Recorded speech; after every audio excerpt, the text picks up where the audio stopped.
Y la manera de resolver la crisis moral no es solo interviniendo de una manera, pero con mano dura contra la corrupción, cambiando las reglas de juego de cómo se contrata, estableciendo todos los mecanismos de transparencia, sino metiendo en la cárcel para que se pudran, para que se mueran en la cárcel. Estos delincuentes que tanto daño le han hecho al país. La tremenda crisis de inseguridad que se vive en el Perú. En primer lugar, hay que comenzar por entenderla, porque si no se entiende un problema, es como un médico que entra a la sala de operaciones y no tiene idea de lo que tiene que hacer con el paciente. No entiende de qué está enfermo, por qué está enfermo, qué es lo que ocasionó la situación que está enfrentando. Igualito con el tema de la crisis profundísima de inseguridad. Es un síntoma, o varios, lamentablemente. Lo que está ocurriendo en el Perú, en primer lugar, es una profunda crisis social. Profunda. El 80% de la economía es informal. Si la gente no fuera vendedor ambulante, transportista informal, minero informal y todas las otras actividades, incluso algunas que ya están o en el delito o al borde del delito. El contrabando, el narcotráfico, porque yo no creo que los cocaleros, por ejemplo, sean delincuentes. Pero hay millones de personas que viven de esa actividad en un país extraordinariamente rico, que ha crecido en términos macroeconómicos de una manera fantástica, pero donde ese crecimiento no le ha cambiado la vida a la gente. Dice, no, pero han salido de la pobreza, trabajan 16 horas diarias, 14 horas diarias, no tienen fin de semana, no saben lo que son vacaciones, y si se enferman el viernes, el lunes son pobres. Porque eran de clase media mientras chambeaban, pero si te quedas sin tu chamba porque vives el día a día, acuérdense de la pandemia.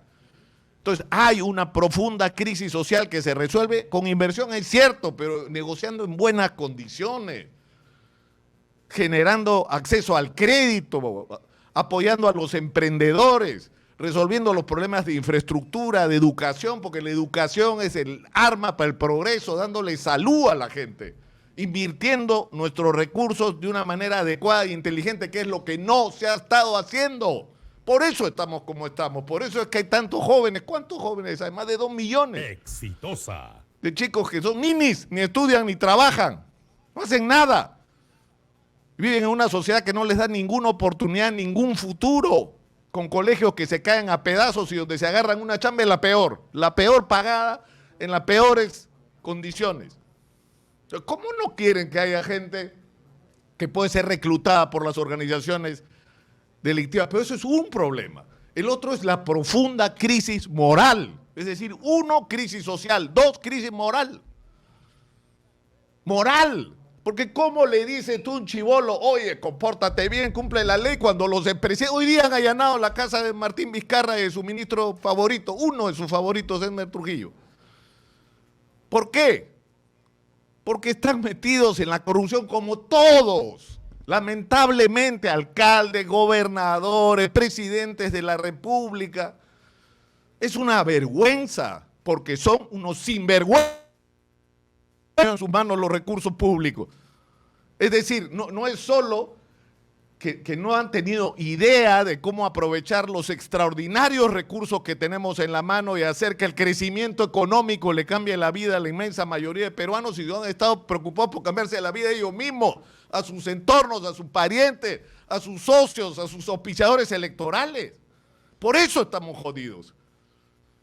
Y la manera de resolver la crisis moral no es solo interviniendo de una manera, pero con mano dura contra la corrupción, cambiando las reglas de juego de cómo se contrata, estableciendo todos los mecanismos de transparencia, sino metiendo en la cárcel para que se pudran, para que se mueran en la cárcel.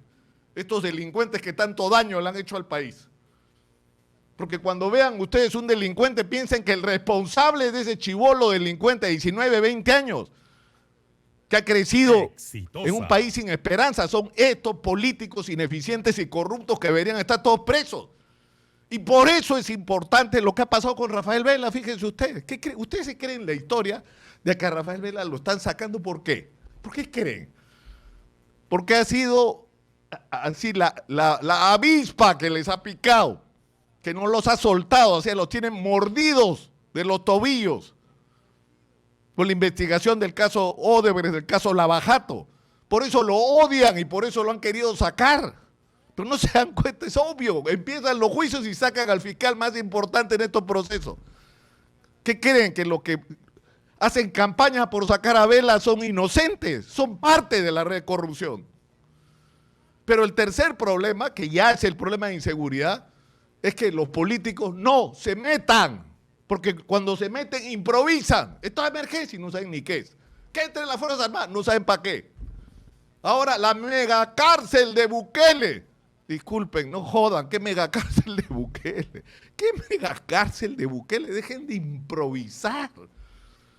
No pueden seguir improvisando de esta manera. Entonces, ¿qué hay que hacer? Entregarle la tarea de enfrentar la crisis de inseguridad a los que saben lo que hay que hacer, a los que se han fajado toda su vida luchando contra la delincuencia, que más que conocen el fenómeno y saben cómo, y fíjense ustedes, yo nunca he escuchado a gente más consciente sobre todos estos componentes de la crisis de inseguridad, no lo he escuchado de opinólogos, analistas, políticos, no señor, lo he escuchado de dos policías, dos, Félix Murazo y Carlos Morán, dos generales de la policía experimentados, inteligentes, y son los que por lo menos a mí me ayudaron a abrir los ojos completamente, sobre todo los orígenes de la crisis de inseguridad y cómo esta no se puede resolver solo penalizando, si no resuelve los problemas sociales y morales que hay en la base de la crisis nacional. Policías que nos están diciendo, oigan, hagan pues su trabajo, y porque me incluyo, los periodistas también tenemos que hacer el nuestro. Entonces, por eso he venido a Trujillo, porque creo que hay que escuchar, y escuchar para empezar a la gente que sabe, y para abrir los ojos de que el Perú no es Lima, y de que lo que se está jugando acá en la libertad no es cualquier cosa. Si en la libertad le ganamos a la delincuencia o la delincuencia nos gana, va a ser determinante para lo que ocurra en todo el Perú. De eso es de lo que estamos hablando. La libertad tiene que ser, porque ya lo es, más allá de nuestra voluntad, una especie de laboratorio de lo que tiene que hacerse en todo el Perú. Y olvídense de Bukele, de Milei, por favor. O sea, de andar buscando soluciones mágicas en otros países en vez de aprender de nuestra propia experiencia. Termino por hoy. Estamos en Trujillo. Esto es Exitosa, la voz que integra el Perú, 95.5 de la FM en Lima, 103.3 de la FM en Trujillo. Estamos en el canal 34 de Movistar. Soy Nicolás Lucar, esto es Hablemos Claro.